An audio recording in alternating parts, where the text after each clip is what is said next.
خاصیات ابواب سبق نمبر 15 باب تفیل ولا څو خصوصیات خاصیات پاتیو ما تخای خاصیت نمبر 12 موافقت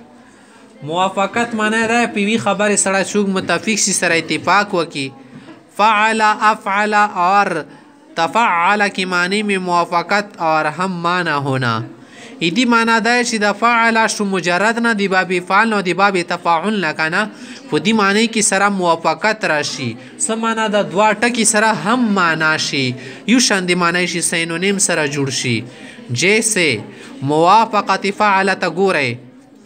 تمرته بمانا اثمرته میں نے اس کو کجور دی تمرته معنا مولا کجوري ورکړلې تمر یتمر تتمیر چاته کجوري ورکول انا متمر زه کجور ورکون کایم کجوري کوم خلکو ته اسم خاصه اعطاء دي کی څه خاصیت ته ورکواله ولا اثمرته معنا د ما کجوري ورکړلې اثمرته هل اثمرته هغه ته کجوري ورکې نعم اثمرته بل د موږ سره موافقت افعل بابي افعل سره شي موافقت راشي لکه توي تمر بمانا اسمر اتمر کجور تمر بن گئی یعنی خشک ہو گئی سمانا دا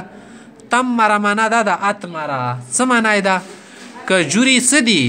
وچش والے اولا کی خوچی شئی کجوری پستی مستی تازاوی کانا غیروالا خونی ورکی ورستا بیا وچی شی چواری ونا جوڑی شی سیدا اسم خاصا حینونت ہے دیکھی شد حینونت تا ٹیم ورکی لگی گی موافقت تفعل ترسا بمانت ترسا وہ ڈھال کو کام میں لایا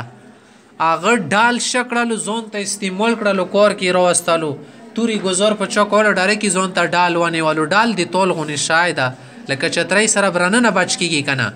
ډال سره دی تونی نه بچ کیږي تور به در باندې نه لګيږي غشه ماشه سیده ترس معنا شو ترس تفاعل په معنی شو بل خاصیت تمون سره ابتدا معنا شروع کول لغت میں اس کی دو قسمیں ہیں پدوا قسم دا اول یہ کہ اس کا مجرد نہ ہو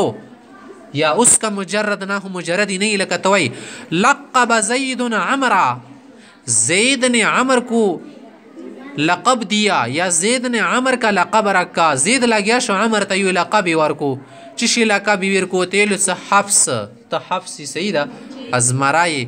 یو تیلو کنا تشی سیف اللہ تورے دی اللہ سیدہ یو تیل زویل اللہ تا دی اللہ سیور مود پر اڈیر میرے بنی دا تا پا زیر سایہ کی شش والا ما تربیت میں مندلو سیدہ دوسرا یہ کہ اس کا معنی مجرد کے خلاف ہو بل ابتدائی معنی دا کنا سم مجرد معنی سره دا جوړ نه خوري مجرد معنی خلاف معنی ورکی لکه توي جرب بمعنی امتحان لی ازمال تجربه کړلو جرب یجرب التجربه چشتل شیو شای امتحان کی وزم یې لکه تی دا سړی مو تجربه کړه دا معنی میں نے آزمایا ہے زمیلم دا میں نے اس کے امتحان لیا ہے سیدہ جبکہ مجرد سے لفظ کا معنی خارش زدہ ہونا آتا ہے خو که مجرد تا دا معنی سو وړی باب تفیل نه جربه یجربو کی کنا بیا په معنی د خارخ کی دل سره د جیسے کہ اہل عرب کہا کرتے ہیں اہل عرب کہلاتے ہیں کہاں کرتے ہیں عرب یائی جربا جمل اونٹ خارش والا ہو گیا خارش زدہ ہو گیا اونٹ تا اخت خارخ والا کی دو گورا باب مجرد کی دی والا معنی خارخ تا لڑالا او په باب تفیل کی دی والا معنی تجربی تزی